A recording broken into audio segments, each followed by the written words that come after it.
2.000 metros de altitude. Eis o nível onde armações de mais de 6 metros foram fixadas. Em 2016, milhares de engenheiros firmaram o projeto GAA no terreno do Saara. Mas o que motiva os alemães a escalar a montanha na África? O ar parece seco. Contudo, o sistema converte a névoa gasosa em água potável para os outros. Pode-se notar a umidade gotejante se acumulando nas caçambas. À primeira vista, simples, mas, na prática, a malha garante um item que parece um luxo nesta vila. Mas isso é apenas o começo. A tecnologia mandarina também compõe o convés técnico. O fluxo de água segue calmo. 100 dias. Essa é a duração exata da impiedosa temporada de seca, que domina a região de Sanialang, situada no Anti-Atlas, no sul do Marrocos. Por que a população permanece na área se as reservas do subsolo estão praticamente esgotadas? A lógica sugeriria a perfuração de poços como solução imediata. No entanto, a água subterrânea recuou a tal ponto que os minerais concentrados tornam o líquido restante inviável, forçando a busca por recursos alternativos. 8,5 quilômetros se estendem diante de mulheres e crianças, que precisam percorrer essa distância exaustiva diariamente. A poeira assenta lentamente no rastro de seus passos sob o sol, em uma jornada que envolve jovens acima de 18 anos para evitar a escassez total. Essa água transportada não serve apenas como a última palavra para a sobrevivência do dia, mas é crucial para a higiene e a manutenção da terra. Mas isso é apenas o começo. À primeira vista, a borda do Saara parece oferecer apenas aridez, mas, na prática, a proximidade com o Oceano Atlântico gera um paradoxo atmosférico singular. Vê-se como as correntes de ar trazem umidade invisível, criando um ambiente único sob o sol escaldante. Uma fundação alemã de água, trabalhando lado a lado com engenheiros locais e o governo, identificou esse potencial oculto nas nuvens. Pode-se notar como o sistema de condensação construído captura a umidade suspensa diretamente do ar. O equipamento gradualmente transforma o vapor em gotas reais, dispensando a necessidade de chuvas ou tempestades que raramente ocorrem. O processo está apenas ganhando velocidade. A tecnologia baseada na água atmosférica muda a realidade daqueles que antes apenas esperavam. O fluxo líquido agora chega à comunidade de forma constante, garantindo o abastecimento sem o esforço das longas caminhadas. Uma localização vasta e subterrânea foi o primeiro passo visualizado pelos cientistas alemães no projeto. O local é restrito, onde a maioria das pessoas não tem permissão para entrar, garantindo a segurança das operações. Foi notado que os edifícios foram construídos na influência do Oceano Atlântico, no edifício Atlas, que também seria utilizado para o processamento. O tempo foi muito focado no subsolo, e muitos edifícios foram erguidos e construídos sucessivamente por uma autoridade de alto escalão. Porque a análise da ideia do subsolo foi muito mais profunda? Aparentemente, a extração de água subterrânea resolveria o problema imediatamente. Mas a análise revelou fatos que vão muito além do que pode ser usado na água do subsolo. O governo alemão tem sido capaz de usar os direitos das pessoas locais sobre a localização e o projeto piloto chinês. À primeira vista, a instalação de telas parece simples, mas na prática envolve tecnologia avançada. O governo alemão testou a colaboração chinesa para fornecer uma rede tridimensional especial. Isso garante a melhor gestão da água da embarcação oficial. Transição para o próximo nível. Essas redes foram montadas em quadros sólidos e resistentes. Pode-se notar como elas formam uma parede gigante de névoa sobre o solo. O sistema Cloudfisher torna-se um enorme captador de gás e umidade que estava no ar. Vê-se a névoa do Oceano Atlântico sendo descoberta e retida sobre as costas do Anti-Atlas. A umidade coletada segue seu fluxo natural para o armazenamento. Dezenas de patrulhas de vento, e extensas pesquisas sobre o terreno foram concluídas antes que os engenheiros alemães iniciassem a preparação da fundação no lado leste do país. Trabalhadores locais africanos puderam ser vistos auxiliando na construção, operando um carro peculiar equipado com uma roda de madeira para enfrentar o clima adverso. À primeira vista, o uso de carros de aço e a grande qualidade da dinamite da água parecem elementos desconexos, mas, na prática, eles funcionam como pontos de ancoragem vitais. Esses carros foram utilizados especificamente para firmar os quadros estabilizadores de GAS de todo o sistema Starwinder, que eram utilizados pelo Oceano Atlantis. Por que a intervenção dos vermelhos foi tão crítica neste estágio? A construção parecia seguir um curso normal, mas os vermelhos aproveitaram a oportunidade para iniciar os engenheiros e as campainhas, com o objetivo de parar os estágios perigosos da guerra. E então, define-se a localização da instalação. Percebe-se que os vermelhos eram a principal fonte da região do Oceano Atlantis, além de serem a principal fonte do conflito. No entanto, havia muita construção ocorrendo nas massivas áreas dos vermelhos. Eles aproveitaram a oportunidade para erguer as estruturas com rapidez. As escadas posicionadas à esquerda e o guidão no painel L3D-GAA sobre a estrutura estatal da Espanha indicam o local onde ambos os alquestrandes são preenchidos com paz em um enorme lugar do mundo.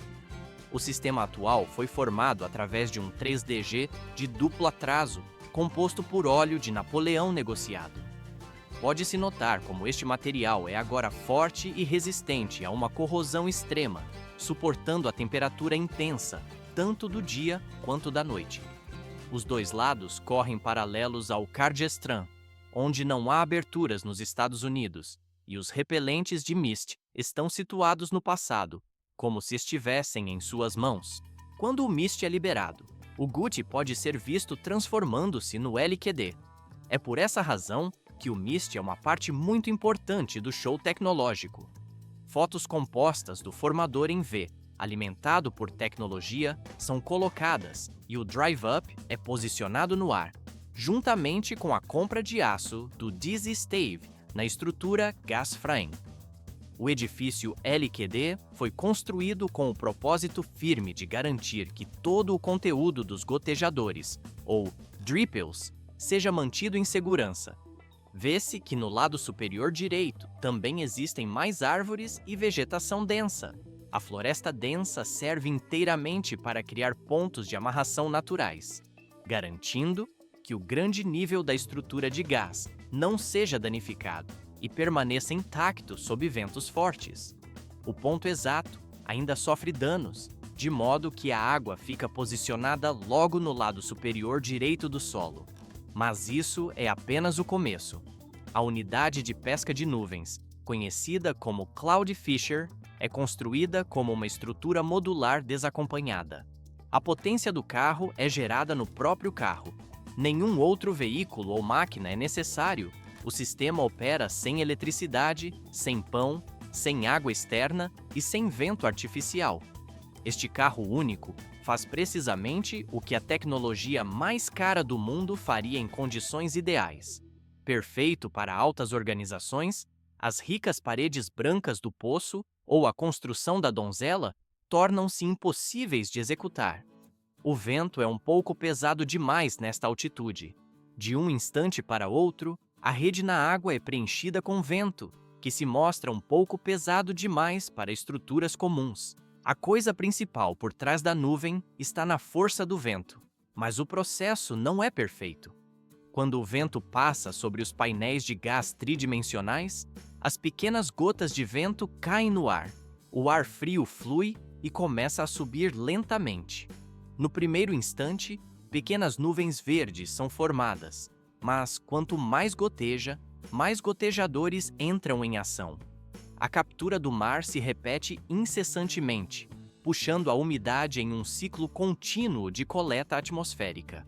O processo de pesca no mar continua sua operação de extração, garantindo que cada partícula de umidade, seja aproveitada pela estrutura coletora. –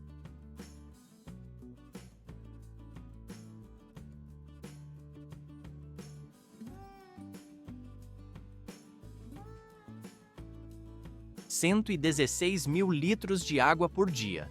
Essa é a quantidade exata necessária para abastecer a cidade de Schoenwater. A temperatura ambiente supera a marca dos 40 graus, fazendo o ar vibrar visivelmente sobre as estradas e as construções aquecidas da região. À primeira vista, a área parece dominada pela seca absoluta, mas as ondas do mar próximo e o fluxo de ar carregam uma umidade oculta que permanece ao alcance das mãos dos moradores. Por que essa fonte vital permaneceu inexplorada por tanto tempo pela população local? A resposta não está na ausência de água, mas na falta de tecnologia para capturá-la diretamente da atmosfera. Antes da inovação, os residentes locais dedicavam cerca de 3,4 horas por dia à busca exaustiva de recursos hídricos, muitas vezes consumindo líquidos perigosos para a saúde. Agora, com o sistema Cloudfisher, a água coletada é utilizada para cozinhar, beber, higienizar e até regar plantações.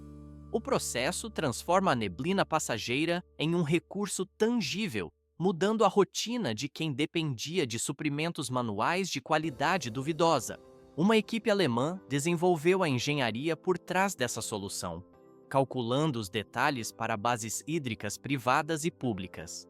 Parece simples estender redes contra o vento, mas na prática, o custo de $1,20 a $1,50 por metro cúbico exige eficiência máxima. Pode-se notar como as malhas vibram sob a tensão do vento, acumulando gotículas que escorrem para os coletores. Mas isso é apenas o começo da aplicação técnica. A escala do projeto aumenta drasticamente nas montanhas do Marrocos. Entre os anos de 2016 e 2018, o grande mistério da instalação da maior unidade do mundo foi solucionado. Com elementos tridimensionais de mais de 1,9 metros, o projeto atende agora 1.250 pessoas e uma escola, ocupando e valorizando a terra em uma escala de 7.200.200. Vê-se a magnitude da obra que utiliza novos engenhos de 2,5 polegadas para otimizar a captura nas encostas. 12 quilômetros de tubulações conectam todo o complexo de coleta, que possui uma capacidade total de armazenamento de 1.000 metros cúbicos.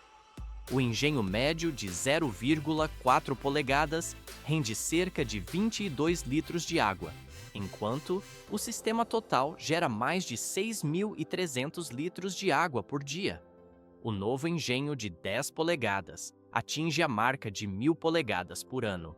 A câmera desliza ao longo dos canos, revelando o fluxo contínuo que desce da montanha para as torneiras. O sistema opera sem a necessidade de qualquer energia elétrica, eliminando custos operacionais e preservando o meio ambiente como um investimento duradouro.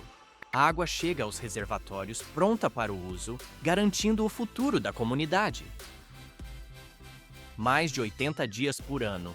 Essa era a frequência exata com que as tempestades de poeira atingiam os habitantes das regiões do norte nas décadas passadas.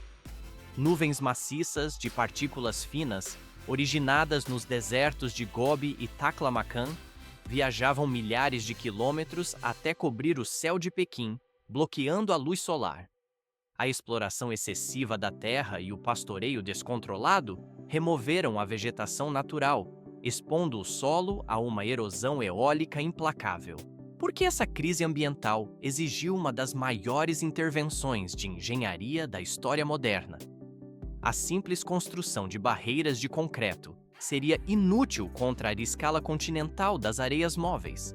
A resposta veio na forma de um programa biológico monumental, desenhado para alterar a própria dinâmica do ecossistema local através do plantio massivo. Em 1981, o governo iniciou oficialmente o Programa do Cinturão de Proteção dos Três Nortes. O objetivo técnico é expandir a cobertura florestal de 16% para mais de 25% do território nacional. Pode-se notar nos mapas a extensão colossal do projeto, que percorre mais de 4.500 quilômetros através de zonas áridas, criando uma muralha verde contra o deserto. Mas isso é apenas o começo da operação logística. O trabalho não começa com o plantio de árvores, mas com um plano complexo de estabilização do solo. Engenheiros utilizam drones avançados para mapear a topografia das dunas e analisar a direção predominante dos ventos com precisão. Vê-se como a tecnologia define os locais exatos para a intervenção, onde a areia instável inviabilizaria qualquer tentativa de cultivo direto. À primeira vista, o uso de palha seca parece uma solução primitiva para um problema de alta tecnologia, mas na prática é uma técnica de engenharia aerodinâmica essencial. Milhões de quilos de palha são transportados por caminhões pesados que viajam mais de 100 quilômetros deserto adentro. A logística envolve mover montanhas de material sob um calor que ultrapassa os 40 graus Celsius no verão. Trabalhadores manuais instalam a palha em um padrão geométrico rigoroso, pressionando o material na areia para criar quadrículas de contenção. Essa estrutura física funciona como uma âncora para a superfície, reduzindo a velocidade do vento ao nível do solo. A precisão é tal que os drones monitoram segmentos de 4,6 metros de extensão para garantir a integridade da malha. Depois, fica mais complexo. Dentro dessas quadrículas protegidas, inicia-se o plantio de espécies altamente resistentes à seca, como o haloxylon e variedades locais referidas como Azac, Pula e Rodeville. O equipamento perfura o solo estabilizado, permitindo que as mudas criem raízes profundas sem serem arrancadas pelo vento. O processo está apenas ganhando velocidade à medida que a vegetação se estabelece. A palha eventualmente se decompõe, adicionando matéria orgânica e formando uma crosta biológica que endurece a superfície da duna. O sistema de raízes se entrelaça no subsolo, buscando a umidade residual e fixando a areia de forma definitiva. Assim, o que era uma paisagem estéril se transforma em um ecossistema funcional, pronto para sustentar a próxima fase de crescimento.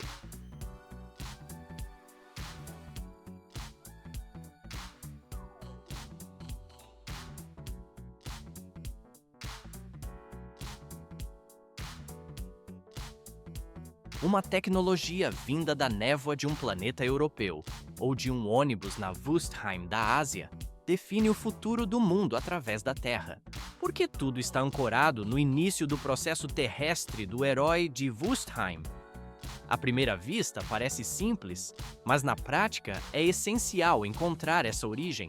Vê-se o comandante de tempo integral na jornada de Tag. Mas isso é apenas o começo. Elkverhel e New Perspective golpeiam a multidão de homens e mulheres. A ação marca o início desta fase,